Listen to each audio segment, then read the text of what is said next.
N'iteka n'umunezero nsubire ngusuhuze nkwakaze nshuti mukunzi wacu wobandanya kubana natwe ngaha kuri ino mboneshakure.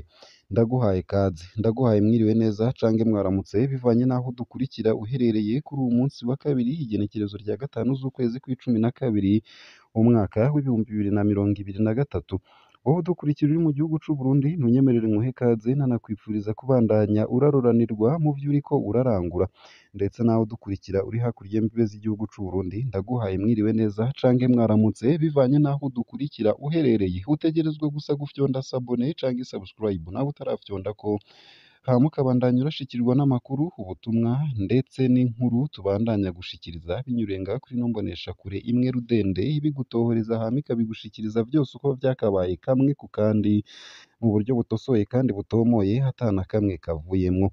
Mu ntango z'ano makuru ndibugushikiriza ubutumwa bwihuta kuri Perezida Ndayishimiye mu gihe Jerome Niyonkuru hakwije amezi ane mu mvuto. Nayo kandi ndibunagushikirize ino nkuru ivuga ko abantu batatu bagirizwa ubwicanyi baciriwe imyaka 20. Abantu batatu baciriwe umunyororo w'imyaka 20 bawuciriwe na sentare nkuru y'igihugu ya Kirundo iri mu buraruko bw'u Burundi bagirizwa ubwicanyi. Muri ico kibiriraho nyene sentare yarasomye iyi ngingo yafashe ku rundi rubanza yaciriye gupfunga imyaka 5 n'ihadabu ry'imiliyoni 9,600 y'amarundi abantu batatu bavugwa mu busuma bw'ibifungurwa bigenewe abanyeshuri bo kw'ishure shingiro rya Gitwenzi muri komine ya Ntega muri iyo ntara nyene. Ino nkuru nayo ku buryo buramvuye ni mukanyi ntuje kure, utegerezwa gusa kubandanya uri kumwe natwe. Nayo Sosumo yahagaritse giturumbuka isekeza ryo guhingura isukari kubera ibikoresho bigeze aho umwansi ashaka. Abayobozi b'ihinguriro ry'isukari Sosumo bafashe ingingo kuri uyu w'Imana yo guhagarika isekeza bahoramwo ryo guhingura isukari. Umwimbu ubonetse muri uno mwaka ukaba ari muke cane, ibitari bwigere biboneka kuva iryo shirahamwe rya leta ribayeho. Zimwe mu mvo zatumye iryo sekeza rihagarikwa giturumbuka hakaba harimwo ibikoresho bigeze aho umwansi ashaka. Amatoni 13,718 n'ibice 32 niyo yari yanditse kuri uyu w'Imana ku rubaho rushirwako ku kuntu umwimbu w'isukari wa Sosumo utera wiyongera ku munsi. Kuri uyo mwimbu rero bitegekanywa ko ushobora kwiyongera ku dutoni dukeyi dushobora gushikana ku matoni y'umwaka wose angana amatoni 14,000. Utwo dutoni duke nudusigarira tuva mu bikono bisanzwe biyikora. Ano makuru ku buryo buramvuye ni mukanyi guse isayo gusa aya hamwe n'ayandi ni mukanyi ku buryo buramvuye. Ico utegerezwa ni ukubandanya kubana natwe. Ano makuru ntunyemerere nyatangurire kuri ubu butumwa bugenewe umukuru w'igihugu c'u Burundi Perezida Evariste Ndayishimiye. Ni ubutumwa bwihuta kuri Perezida Evariste Ndayishimiye mu gihe Jerome Niyonkuru hakwije amezi ane mu mvuto. Nyene icubahiro mukuru w'igihugu, nimwabandanya mutubwira ko muriko murarwanya ibiturire mu Burundi ariko mukaguma mupfunze Caporal Chef Jerome Niyonkuru, tuzofata ko ari bwa bujanja n'ubuswahili muherutse gutangariza abarundi. Uyu munsi Jerome Niyonkuru harakwije amezi ane mu munyororo w'akarenganyo. Niyo atarekurwa mu mezi 2 ari imbere hazoca yirukanwa mu gipolisi. Izoba ari intsinzi ku barya ibiturire bari bababajwe n'akamo Jerome Niyonkuru yabateye, aho yabasaba kwihana bakavavanura n'ibiturire. Jerome Niyonkuru yavuze ukuri kuva afashwe agapfungwa. Amadosiye y'ibiturire tumaze kumva mu gipolisi ni menshi cane. Abapolisi barafashwe batangisha ibiturire mu mabarabara, bamwe n'amasanamu yabo twarayabonye. Abanyonga amapikipiki bararira ku biturire batangishwa buri munsi. Muri pafe havugwa ibiturire, ku kibuga c'indege haravugwa ibiturire, muri BCR abantu barapfungwa ata dosiye bagasohoka hatanzwe ibiturire. Mu mabohero havugwa ibiturire, mu gipolisi haravugwa ibiturire. Hoho hashobora kwibwa amavuta yofunguriye abapolisi b'akarere kose k'igihugu mu kiringo c'umwaka. None mwumva Jerome Niyonkuru yarabeshe nyene icubahiro Perezida, bigenda gute ngo mupfunge uwabashije gusemerera? Ntituvyumva.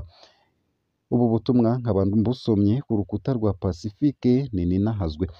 nayo mbandanije ano makuru ku buryo burambuye ntunyemerere ngushikirize ino nkuru ivuga ko mu ntara ya Kirundo abantu batatu bagirizwa ubwicanyi baciriwe imyaka 20.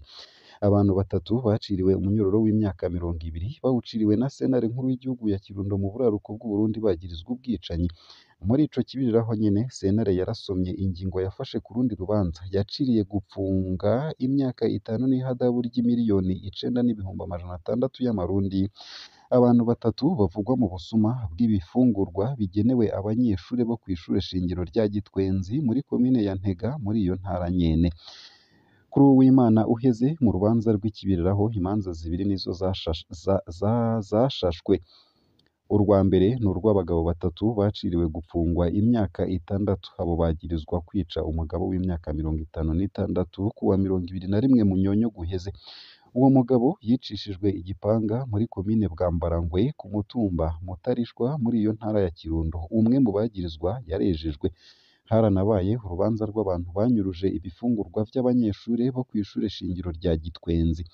Sentare nkuru y'igihugu ya Kirundo yahanishije umunyororo w'imyaka 5 n'ihadabu ry'amafaranga y'amarundi imiliyoni 9,600.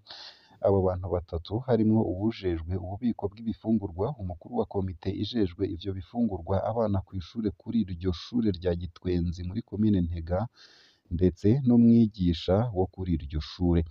Abo bagabo batatu bagirijwe kwiba ibifungurwa bigenewe abanyeshuri. Abandi batatu bagirizwa muri urwo rubanza harimwo umuyobozi w'ishure n'umukenyezi w'umudandaza barejejwe. Ariko abantu bari ngaho baratangajwe n'urwo rubanza rwaciriwe uwo muyobozi. Ntivyumvikana kubona umuyobozi w'iryo shure arekurwa akanezwa kandi yariyemereye ubwiwe ko yanyuruje akanagurisha ibifungurwa kugira ngo aronke amafaranga aha umuyobozi w'indero mu ntara ariwe yitwa Leokadi Mukaporona. Nuko iyo nkuru yadushikiye imeze. Nayo mu yandi makuru kandi nuko Sosumo yahagaritse giturumbuka isekeza ryo guhingura isukari kubera ibikoresho bigeze aho umwansi ashaka. Abayobozi b'ihinguriro ry'isukari Sosumo bafashe ingingo kuri uyu w'Imana yo guhagarika isekeza bahoramwo ryo guhingura isukari. Umwimbu ubonetse muri uno mwaka ukaba ari muke cane, ibitari bwigere biboneka kuva iryo shirahamwe rya leta ribayeho.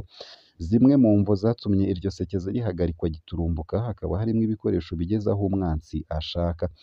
Amatoni 13,718 n'ibice 32 niyo yari yanditse kuri uyu w'Imana ku rubaho rushirwaho ku kuntu umwimbu w'isukari wa Sosumo utera wiyongera ku munsi ku munsi. Kuri uyo mwimbu rero bitegekanywa ko ushobora kwiyongera ku dutoni dukeyi dushobora gushikana ku matoni y'umwaka wose angana amatoni 14,000. Utwo dutoni duke ni udusigarira tuva mu bikono bisanzwe biyikora. Uwo mwimbu nk'uyo rero abakozi ba Sosumo bavuga ko bawuheruka mu mwaka w'2007 igihe iryo shirahamwe ryari rirongowe na Alexis Nconzoba. Uwo mwaka uyo muyobozi bikaba vyaranaheze yisanze mw'ibohero rikuru rya Mpimba kubera ubunyonyezi. Kuri uyu munsi w'Imana rero ku bakozi ba Sosumo isekeza ryaheze nk'umwana apfanywe n'umuvyeyi kuko nta ngunga yavugijwe nk'uko vyari bimenyerewe. Mw'ishirahamwe Sosumo mu bisanzwe mw'isekeza ryo gutangura gukora isukari ryahora riba mu kwezi kwa Ruheshi. Ico gihe ingunga yasamirana inshuro zitanu. Uyu munsi ku wa 3 Kigarama 2023 ingunga yari kuvuzwa gatatu nk'ikimenyetso co gusozera isekeza, ariko nta cakozwe nk'uko vyari bimenyerewe. Bitaye ku isekeza ryo gukora isukari ryahora risozerwa ku wa 20 Kigarama. Imvo rero ngo ni nyinshi zatumye iryo shirahamwe rya leta ripfunga ubutarariye iryo sekeza nk'uko bivurwa n'abakozi b'iryo shirahamwe. Imvo ngo ni zibiri, imvo z'ubuhinga hamwe n'iz'ikirere. Ku bw'iyo mvo y'ubuhinga abakozi ba Sosumo basigura ko ibikoresho vyo guhingura isukari bimaze igihe bikora nabi, ibindi navyo bikaba vyarapfuye, ibituma abakozi baza bakora nabi na nabi. Imvo ya kabiri ijanye n'ikirere, nayo iri mu vyatumye Sosumo ihagarika gihutihuti isekeza ryo guhingura isukari kubera ko imvura nyinshi imaze iminsi irwayo ituma amamashini amwamwe akora ico gikorwa aza arashayagurika. Ingorane rero zigiye kuba nyinshi muri Sosumo. ubwa mbere ni ku bakozi kuko bafise amakenga ko batazobandanya bahembwa. Hari kandi ibikaju vyinshi biraye vyari bigeze kuvamwo isukari. Nayo mu gusozera ano makuru womenya ko ubushikiranganji bw'intwaro yo hagati mu gihugu bumenyesha ko ata kiringo c'amezi 6 bwahaye umugambwe SNL ku bijanye n'ingingo bawufatiye. Martin Niteretse yabwiye Isanganiro dukesha iyi nkuru ahubwo ko yababwiye ko bogenda bagashira hamwe ndetse ko naho bari kubikora mu minsi 2 ikibazo cari kuba giheze. Yemeza ko yabikoze kugira akinge ntihagire amaraso ahava aseseka. Ashimangira ko n'ubu bagishira imbere umutekano imbere yo kwemera ko ibikorwa vy'umugambwe SNL bisubira gutangura. Umushikiranganji Niteretse abivuze inyuma yaho kuri uyu w'Imana umukuru w'umugambwe SNL avuze ko igihano umugambwe wahawe carangiranye n'uwa mbere Kigarama nk'uko biri mu itegeko rigenga imigambwe. Aha umushikiranganji akaba asigura ko hahagaritswe kuja kwegeranya abanyagihugu mu mitumba. Kubwiwe ntibigeze bahagarika ibikorwa vyo kwitunganya kugira ikibazo gihere. Ku kibazo c'uko Agathon Rwasa yafatiye ku ngingo y'ibwirizwa ivuga ko umushikiranganji yari gutomora ikiringo ingingo yafashe izomara, yishura ati mu gusoma ibwirizwa ntusoma ingingo imwe, usoma ingingo zose kuko zigenda zuzuzanya. Uno munsi hafashe iyi, hari igihe wosanga hariho n'iyindi ivuga ibitandukanye n'ivyo, na cane cane ko hari ibijanye n'umutekano w'abenegihugu kuko niwo turaba kurusha ibindi. Ngaha rero akaba ariho nsoreje ano makuru nari naguteguriye ariko aravugwa irya nino mu gihugu c'u Burundi. Ico utegerezwa gusa ni ukubandanya kumwe natwe, ni ukumanuka munsi y'ino video hama ugafyona imbere y'ijambo Isange TV, haraba handitse ijambo s'abonner canke subscribe bivanye na YouTube ukoresha, urafyondako hama uba uduhaye intererano yawe yo kuja turakuronsa amakuru, inkuru kumwe n'ibiganiro tubandanya gushikiriza ngaha kuri ino mboneshakure.